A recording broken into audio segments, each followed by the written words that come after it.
Dido and Aeneas by Henry Purcell. In terms of genre, this work is an opera.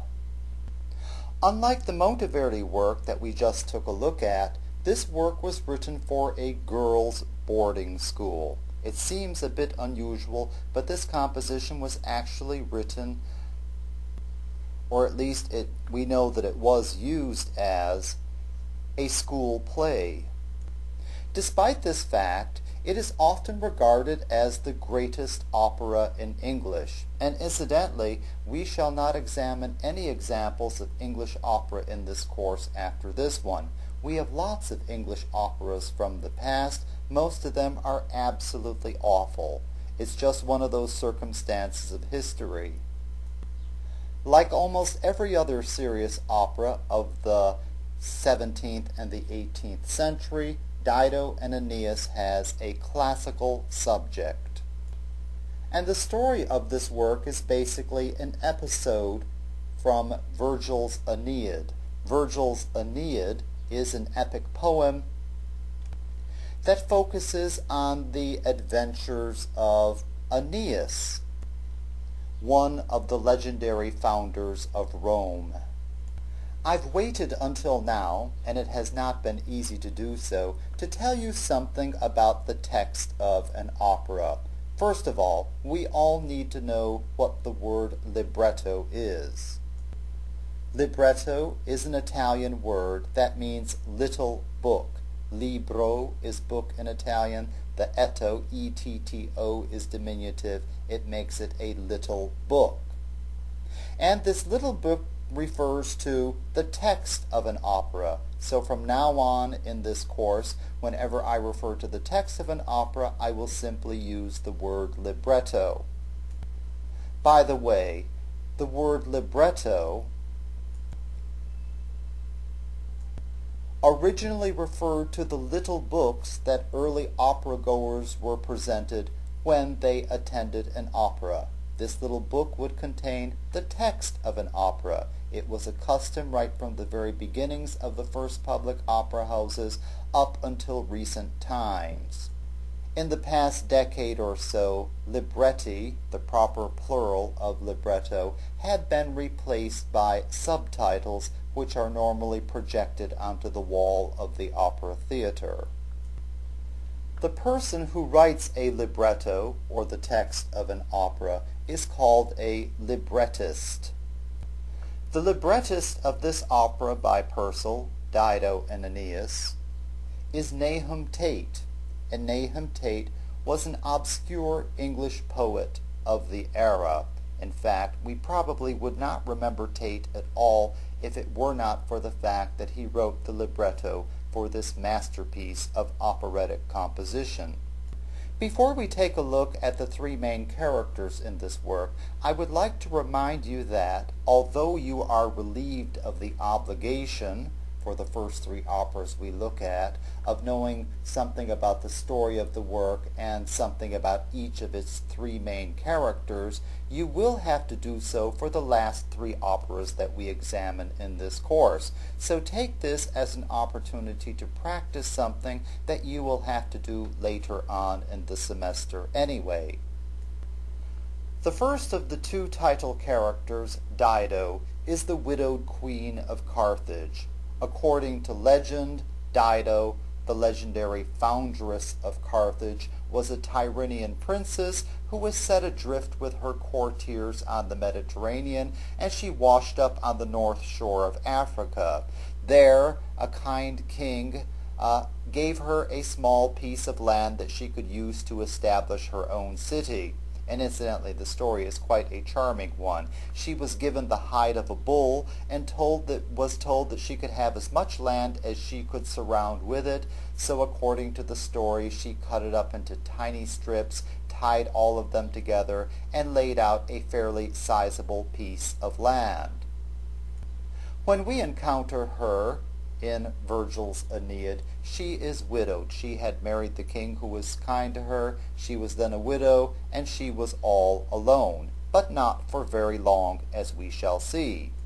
In fact, it was not very long before Aeneas, literally was washed up on Dido's doorstep. Aeneas was a Trojan prince, and after the fall of Troy, Aeneas, according to legend, received a commission from the gods to go to the Italian peninsula and to found Rome. On the way there, he encountered a terrible storm. His ships were blown off course, and they were taken to Carthage, where he met Dido.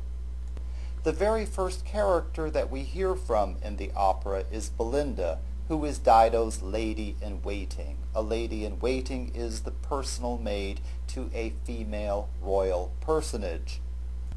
And such characters are standard as the confidants of princesses, queens, and so on in operas. At the very beginning of the opera, Dido is depressed because she is widowed. Belinda assures her, however, that the gods and the fates would not allow her to remain alone for long. Aeneas appears on her doorstep. The two meet, they fall in love, and they intend to spend their lives together.